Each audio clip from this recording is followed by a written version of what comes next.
I have had a busy few days of clearing out this space as much as possible for what is to come today. I'll be honest with you, I don't know the first thing about landscaping. I love growing veggies, the rest I'm really learning as I go. But we have a very cool team of people coming today to teach not only me, but you how to landscape your own gardens at home, even if you have no experience whatsoever, like me.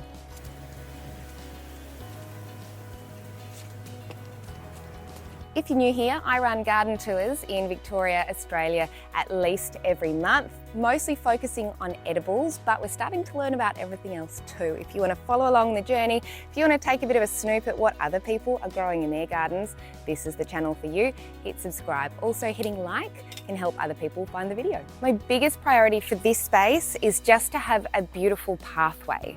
A pathway where I can easily walk through and be able to attend to my garden and my veggies without tripping over, all that sort of stuff. I was chatting to the team at Daisy's and I said, I'm thinking of putting some mulch down.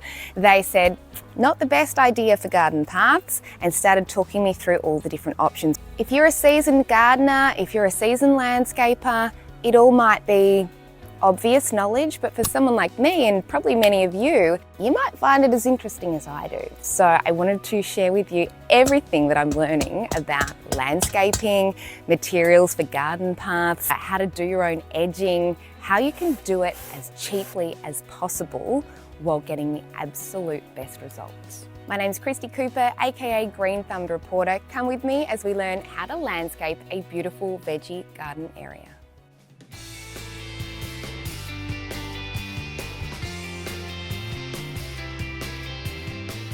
I've got Dan with me today. Thank you very much for having me. Who is a landscape architect. I've always known I had so much potential up there, but I haven't really known what on earth to do with it or what would be possible for me to do myself. And that's why you're here. Yeah, and I think you're off to definitely a great start with what you've done already up there.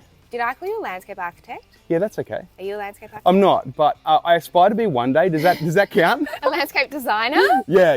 This sort of stuff I love because I really want people to understand the aspects of the design into construction into maintenance. So I've got some rules for you today. Yes. I don't want you to just do it. Yes. I want you to show me in a way that I could do it again myself tomorrow. That's the one thing I really liked about this experience when it was presented, because that's something we really want to try and show people. The products we're using sometimes can be a bit daunting for just your normal gardener. So it's showing them the tips and the tricks about how we do things, so on and so forth. Do you want to come and see my garden? I'd love to. Let's do it. So you've seen this before, but not in the flesh, is that right? Yes, and I must say I love your videos. They're awesome, educational, but not too much. So I really loved it, and I was really excited to be part of this because, you know, I think you're sending the right message to people, which is great. I didn't pay him to say that. So my priorities are as much growing space through here for edibles. The sun comes over this way, so this is the best opportunity in terms of edibles. I don't need to keep these containers, but they've got lovely soil in them, so I want to try and keep all the soil that I've worked really hard to build. That's a win, that helps. One of the things about this area is obviously it's elevated and it's quite away from the house. You want to sort of draw people into this space and have people actually want to come up here, pick fruit, all that sort of stuff. I've put together a little bit of a concept off the video you've given me. Show me. Show me. So this is just a perspective shot that I like to give people because I think for a lot of clients, perspective is what they need to see in regards to. Aren't you? I do like a little bit of a doodle here and there. Ideally, this is what I'd like to put together. So these are the trees down the bottom. That's yeah, so they're your magnolias. You've got your steps up here. Yeah. And then you've got your sort of entry point into this area. Now, I've got some good news for you. I just got a text through while we were filming. I texted my husband and said, I've promised the guys we'll save you trees, but maybe it would be better if we moved one of them. And he said, sure, go for it. Wow. And you've got that in writing? I've got that in writing. Oh, great. The trees are gorgeous. The problem up here is they're constantly fighting with what's happening on the boundary. So it's about trying to utilize the space, but obviously taking consideration what's already here. They also do look beautiful from inside because they bring that color. So we're going to compromise. Yes. And I'm pretty excited. Yeah. I want to try and utilize this gorgeous ring as a bit of an entranceway. Oh yeah. I'm not sure if I've actually shared this with my YouTube viewers yet, but I bought this slightly impulsively, thinking it would be I don't even know what I was thinking. Yep. And then we started assembling it. And when I say we, I started to assemble it. And then it was just I huge. stopped and I was like, what on earth is going on here? My father-in-law, Rod, who people will know affectionately as Pa, finished assembling it. And I was looking at it being like, again, I know it's awesome, but what on earth am I going to do? You've got an idea? Yeah, I'm huge on moon gates at the minute. Like, it's a real draw card for areas. So I think we'll try and utilize this as a moon gate for the entry, and then obviously that'll give you some options to potentially grow something else up it, and then obviously give you a gorgeous entry into this beautiful area. Awesome. But we've also got someone else joining us today. Yes. Who's going to help us with the materials. Yep. Because again, I know nothing about this sort of stuff. So let me come and introduce you to Sam. What were we saying, Sam? You're Welcome not a Dan? all. No, I'm definitely not a Dan. Definitely not a Dan. Are you nervous about the idea of talking to me today? Yeah, always a little bit, but sure we'll battle through that. We'll get through it. I promise I'll be nice. No, that's all right. Well, look, if we're looking at the pathway, I'll show you a few different products in my bag of goodies that we've brought with us. Here's one I prepared earlier. I told them to bring some samples, but So we do have some samples. These are our most common, I guess, toppings, what we call toppings, in what we would use for a pathway. So our first one would be our Tusken topping. Can you take some of that out for me? I can indeed. And why would this be a good option for a pathway? Well, this one is about a 14mm rock down to dust. It is a little bit dirty. And what we call a dust is the rock that we put down compacts, so the dust settles down to the ground, the rock settles onto the top, but it just makes it into a firmer pathway. You can see that the Tusken topping is a larger one. Once we do wash it, you get a lot of those earthy tones in there. So that's one type of topping. So this one here is called a brown granite, or some people might know it as a Dramana topping. It is a finer stone. It is... Show me. There we go, we'll get some out. So you can see it is much finer, the stones in there, but it does exactly the same thing. So once it's laid down, the dust does settle down and the rocks settle to the top, and it compacts again for pathways, driveways. You can use that for all these different types of areas. And can people do this sort of thing themselves? Of course they can. It is very easy. We'll show you exactly how you can lay it, how to do it, and what the finishing outcome will be looking like. So would people buy these like in bags? Just say someone's going, oh, I've actually got a small space and I want to do that right now. Would you order a bag? Would you order a truckload? Like, how does that all work? You can order it by bags if you have a small area. If you have larger areas, we can deliver it in bulk, so it comes loose on a truck. But yeah, definitely we do bags, we do bulk. If you have a high rise where you have to take them off, we have bags that we can crane off as well. You're a good salesman, Sam. What sort of prices are people looking at? Look, when it comes to the topping, we range from starting at $90 and head For up what to... sort of volume? So we're talking about per metre, so Okay. cubic metre. $90 for a cubic metre. That's a lot. Not a lot of money, but that's actually very reasonable, isn't it? Correct, If you it can is. do it yourself. Definitely. So yes, cubic metre is a large amount of area, and it ranges up to roughly 135, roughly. Okay. So yeah, per cubic metre. Obviously, bags are cheaper again, but it's So not this as cost sort of effective. thing is similarly priced, maybe slightly expensive, but not much more than just buying sort of bulk compost. Correct. Yeah, Exactly cool. right. Yeah, definitely. Okay. See, I know nothing. I'm starting from scratch here.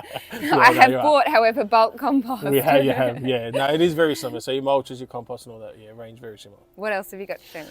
So the last one I do have is one that we're actually going to use in your garden, which is a cold stream topping. Cold stream. Yeah. We'll put some out. You can put that in my hand. Thank cold you stream very much. topping is, it's not a finer rock, it is an in-between. Has stones from about 7 to 10 mil down to the dust. Again, once we wash it, it will look a bit different. Has a lot of those grey, white, earthy tones in it also. And yeah, I think it's just going to complement your garden very well, this one. Do you need to weed beforehand? Do you need to prepare the soil in any way beforehand? So you do. So what we need to do is we make sure that we're on a solid ground first. So ideally anywhere where the area is quite soft, we'd like to put what we call a crushed rock, which is a road base down, which will just assist for the surface to be firm so it doesn't sink. And then it's as simple as putting your product on top of that and leveling it out and compacting that down. But if you have a firm base, you can go straight down for your topping. Anything else you've got to show me in there? We do actually. We have a couple of other products. One's our organic mix. So organic mix is going into our soils. And this is what we'd use to plant your plants into, to give them all that nutrients. It's nice and soft and fluffy, this one. It is. Oh, it feels good, doesn't it? Yes, it is. Same sort of thing, you can buy it in bulk or buy the bag. Yeah, by all means, definitely. There's something else in there. We have two other products. The first one is what you were talking about, a mulch before. So one of our most common one is... How's your back going down there? Do you need to stand up? We can No, you're all good. That's all good. We have our 10 mil pine bark. Okay, so 10 mil pine bark is, or 20 mil. We have it in 2 different sizes. This will go on top of your garden beds you can use. Pine bark, the benefits of pine bark is? So the pine bark will help protect the ground, the plants, retain some of that moisture into the ground. Yeah, it's just like a mulch. It's a mulch. Beautiful. It is just a mulch, yeah. Yeah. Now our most popular one, which I wanted to bring to your attention, and this is one that we're going to use also in your garden, is what we call a water saver mulch. Yep. So it's a finer bark, and I'll show you some of it, and you can feel the difference because you probably felt the pine bark, and now you can feel this one. Oh yeah, that feels nice. Yeah, it does. So the benefit to this is those hot, dry days that we have where your plants really need that water. This will protect the plants, protect the soil, and it retains all that moisture in there. So when you say plants, you'd put this around virtually all plants? You can, yep. Yeah, you could use this as a mainstream mulch on top of your veggies. Exactly right, yeah, definitely. That's what I would recommend. Why would you use this over, say, a pea straw or something? So with this one here especially, if you see it, once it looks dry on the top, but when you start to dig under it, it actually retains and stays this moisture. So all the water that you've given to your garden, all that nutrients that's there, this will help protect it so your plants can thrive. I wasn't expecting you to teach me things about veggie gardens, but I'm going to be doing a few things a bit differently after this. I was expecting you to teach me about making pathways, and now I'm like, I need that one. Should we do it? Let's do it. Yes. Take 6. So the most important thing when we're doing this steel fabrication for garden beds is preparation is really important. The steel won't deviate that way, it stays nice and straight. So we're going to get our levels right, and then once we've got the levels, we can then bring the product in, start fixing it all together. In layman's terms, you're flattening it. That's it. Right, so if someone's at home, they just need to dig it to make it flat. Correct, yep. So we've dug this down.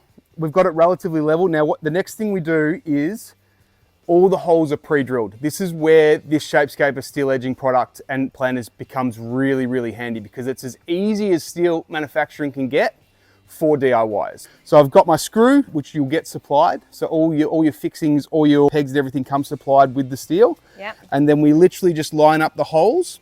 I'm going to do everything with an impact driver today just to show you it can be done with only one drill. So that's an impact driver. Okay. Are you going to show me how to use the impact driver? Yes. I'm going to put this box together and you're going to put together the next one. Okay, deal. So we get the holes roughly lined up and then the screw does the rest of the work. Always starting from the bottom and working back up to the top edge. First one's in. It's that easy. So it finds the hole, fixes in. I've got it relatively level already, so that makes it easier for them to line up. And then all the way back up to the top. So in terms of, again, I'm going to ask really basic questions. Sure. Safety for this. Yes. You'd suggest people wear gloves? Yeah, gloves, just because the steel can heat up a fair bit. So that's always important. If you're cutting, make sure you've got eye protection. If you've got quite sensitive ears, ear protection is important too. This is the most important aspect of these planters, in my opinion, is making sure you've got somewhere to put your coffee. Gardeners love a tea or a coffee. A coffee, thank Having you. a ledge to put your coffee or tea on is super important. Gardening, tea, coffee, it just comes hand in hand. So. Would you like a coffee? No, the water's fine, thank you. I can do an iced coffee. Maybe later, definitely. Now, I'm conscious, I've said to everyone I'm going to be doing this myself. I'm going to be learning first. Yes. Doing second. Yes, you're in the second box. And in the meantime, I'm going to be supplying food and drink. Yeah. So we're going to assemble the planter box that's going to be transported to the top of your garden. One of the main things we want to point out is, so this is a red core 2 mil material. It's a Corten Steel.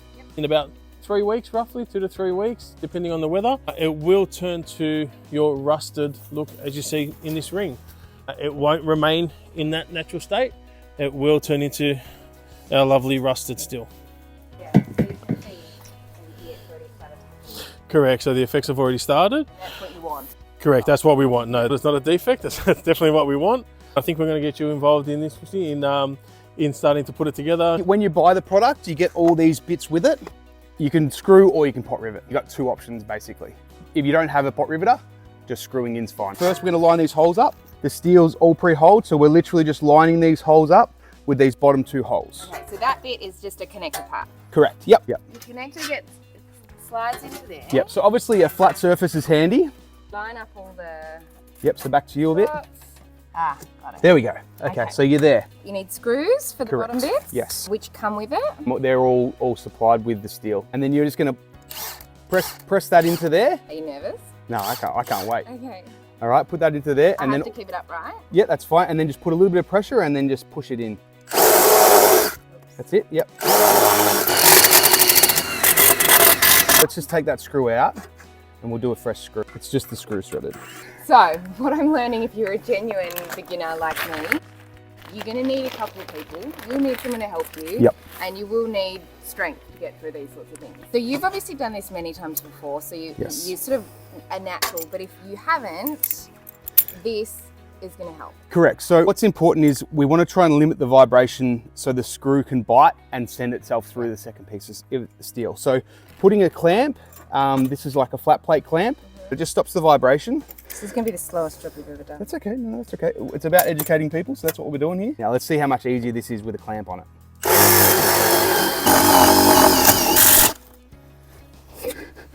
Just back it out. We're gonna try and come in from the back side and see what happens. So other side, there's another thing. You just push that in, yep, and then just put it on top. Okay. So if you want to reverse a drill and you've never used a drill before, press the button on the other side and it comes out. Absolutely nailed it. Then bring it to you. Yep, that's it, beautiful. But you will get plenty of screws when you do the order. I'll take that hot screw out. Ready when you are, mate. Beautiful. That works. Lovely. So all we'll do now is back that out and then send it back the other way. Sometimes the steel is just unbelievably hard. That's it. And we're done. Beautiful. With one screw. That's it. We got it. We got it. That's the first of many. All right. So what we've learned Yep. is if you're finding it a bit tough, Yep. go through the other way, make the hole a bit bigger. That's it. And then that'll make your life. I mean, story of life, right? And I'll put a list of all the tools that we've used today in the description. Perfect.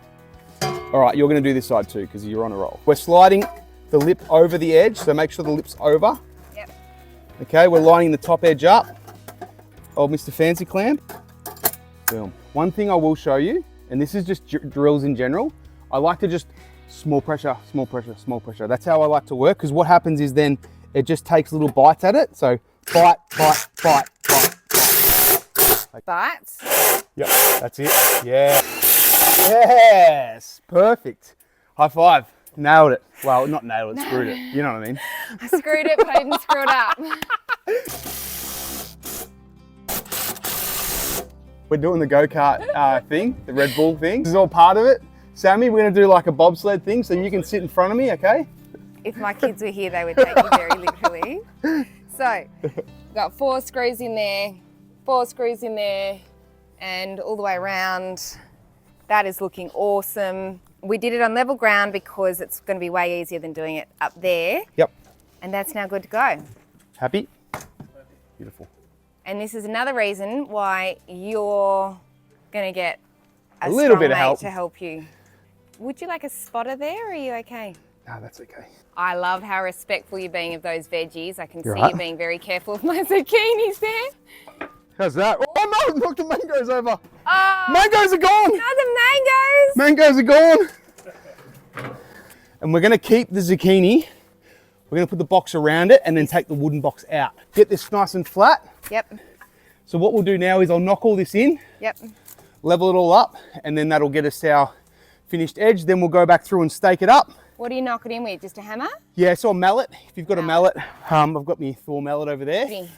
Beautiful. So hitting the joints yep. because they're the strongest. Yeah, good job. There we go, it's going. Yeah, nice. We're going to still want this as flat as possible, or not necessarily? So here, ground? this is where we're going to have the path. So the path through here is going to be relatively flat. Yep. And then we can obviously then put the steel in easy enough. Yeah, done, easy. You've got a leveler here. We're just making sure everything's level. So those measurements all are the same from Yep. box to box. So then bang it a bit more on the other side. Yeah, well, we're actually going to lift the front a little bit to make it work. Easy. So that's going to be us now.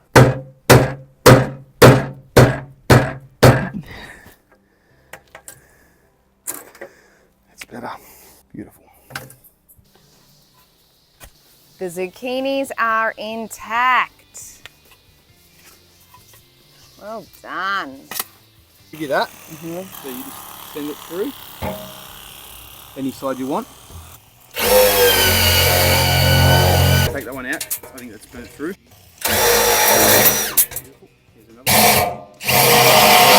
one. We want to keep these gorgeous crepe myrtles because they're such a beautiful feature tree, and obviously being deciduous, it'll still allow the light in winter. So we still get obviously light to our gorgeous veggie patch. Yep. So Perfect. we've trimmed them up a little bit. We're going to pull them back a bit so we've got a bit of room to move around the planters, and that'll also help it canopy as well. So if you trim the bottom branches, Yes. it will bunch out really nicely at the top. Correct. The beautiful thing about crepe myrtles is there's so much character in the stem itself. So that's a really lovely feature of these trees. We're just going to run it on a little bit of an angle. So when we pull this tree back, we'll have a straight stake and a relatively straight tree too.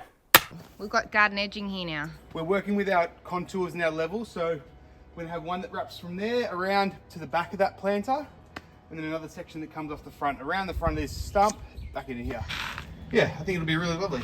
So this is more of our garden edging style steel. Steel garden edging. Yep. And this one specifically is from Shapescaper. Correct. So what we want, what we use this stuff for is edging paths, borders, things like that, between turf, between garden bed, all that sort of stuff. So Yep. 75 mil ideal for just paths. It's the smallest profile you can get. Yep. Then it goes up in profiles from there. Okay.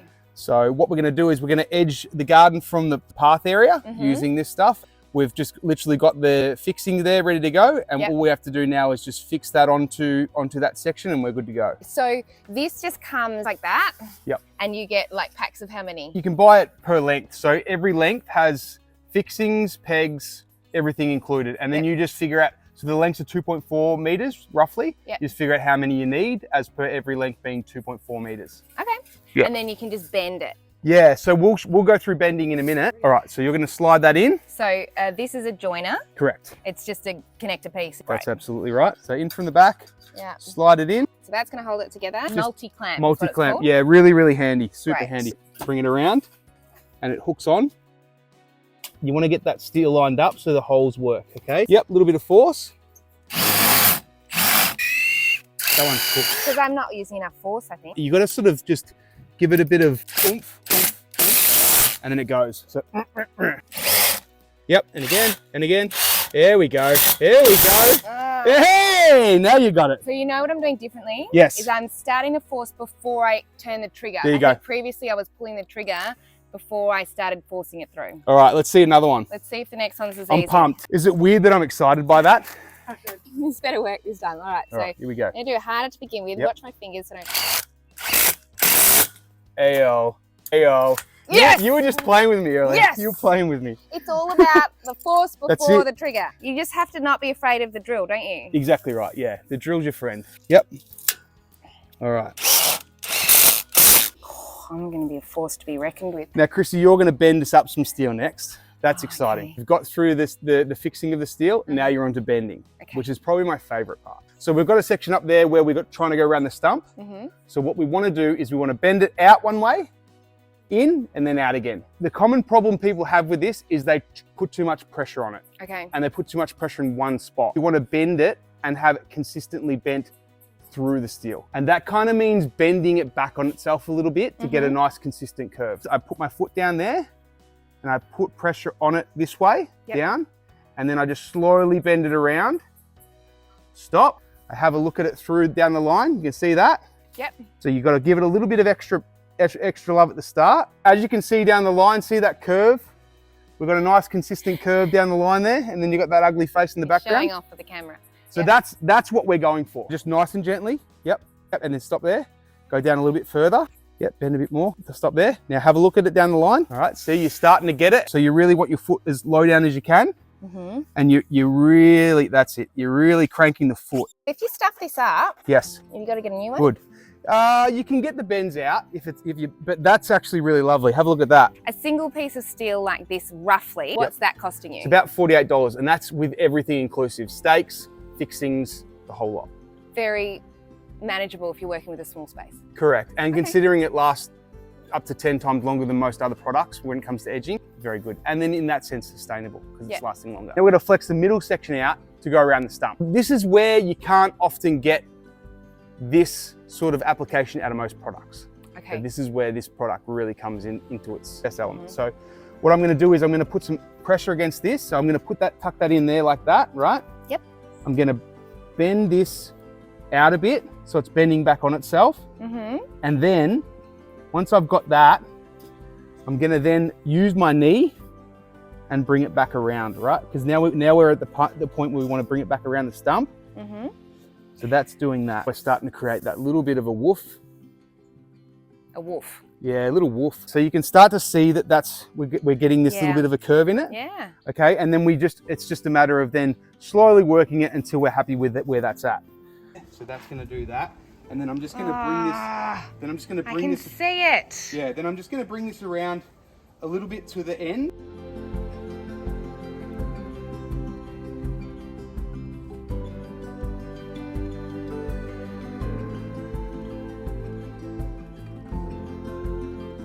Dan, Yo. I have just come back from picking up Chloe Yep.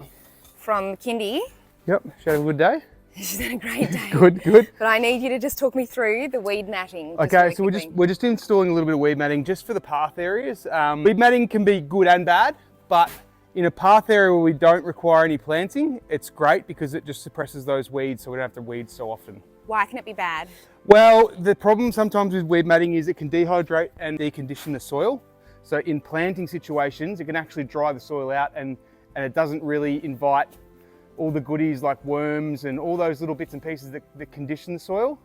We can lose that through weed matting. So we've got to be very mindful of that when we put it in. But in this situation, it's great because we don't want the weeds in the path. So I can see you have sort of pegged that in there. Yep, couple of pins. But someone could just lay it underneath if they really wanted to. Yeah. The pins are just more to hold it until the toppings go on, realistically. And you could get weed matting from any hardware store or probably from Daisy's as well, Yeah, definitely from Daisy's. And yeah, in path situations, I definitely recommend it. Weed matting, I imagine, is pretty cheap. Like maybe what, $12?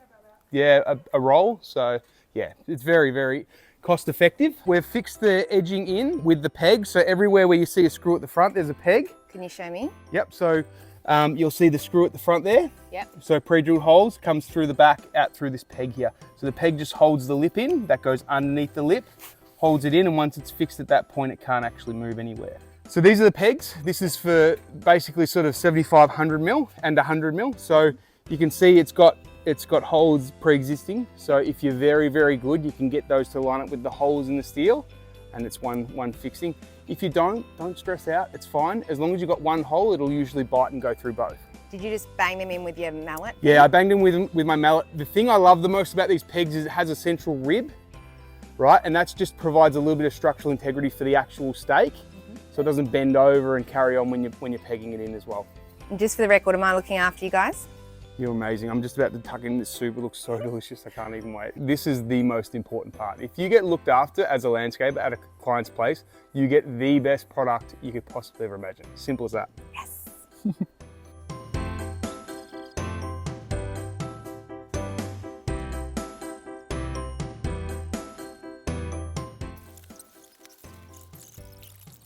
I think it looks absolutely amazing. In literally one day. In one day, yep. One day. I'm so grateful to you guys. Finished product in one day. Excited? Love it. Beautiful. Love it. It's not even school pickup time. Yep. And we've finished. We meaning mostly you The guys, team, but I the do team. feel like I genuinely know how to do all of it now. Yep. What are the 3 Shapescaper products that we ended up using? Okay, so there's 3 profiles we've used today. Obviously this is stuff you can buy from Daisy's. Yep. 75 mil for paths. Yep. Great. Edging. 390 mil for a higher planter in the edging product. And then the modulars, which is the planter boxes. That's 800 by 800 by 500 high. I feel like I should probably add too. People will be watching this and be like, oh, they're paying her to say all this stuff. I'm not being paid anything for today. I am lucky enough to have received a few samples. Yes. But no one's paying me to say any of this. I literally just wanted to learn how to do it and show everyone else how to do it too. I think it's the important part of a good supplier, garden supplier like Daisy's, having all the best products you can get. Be able to get all the best products from a one-stop shop like Daisy's is magic. And I've said this to people before, that I actually am the one who approached Daisy's because that's where I go for my soil. Yeah. And my husband pointed out that our hardware store bill was getting pretty big and our Daisy's bill was getting pretty big, and I was like, I might approach them and see if we can come up with a little partnership. I'm so pumped to get planting now. Oh mate, I can't wait to see what you do with this space. It's going to be amazing. I'm going to have you back one day to help me with the rest of it. Yeah, sure, let's do it. Why not?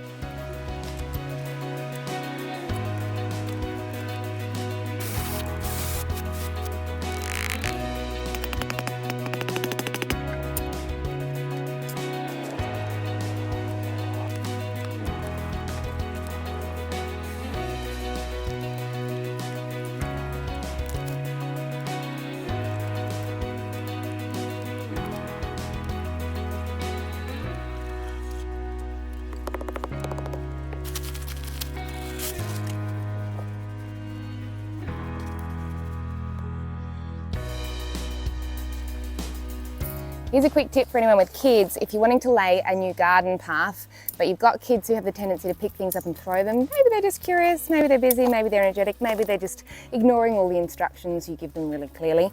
I've learned a few little things this week. If you just mix in a few handfuls of concrete powder with your toppings, it'll still look beautiful, gorgeous, but it'll harden and they won't be able to pick it up and throw it. All you have to do is water it in afterwards.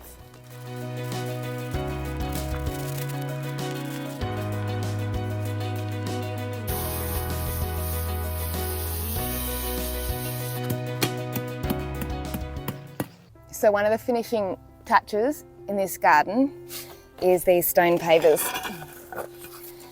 I bought these for $44 each. I'm only putting 4 in through the middle, so 4, 8, 12, 16, $170-ish. And I just love the way they look. So I'm just literally sticking them down and then covering up enough of the Coldstream toppings around the outside. So they should stay put really nicely. And then I'll water it all in. Oof.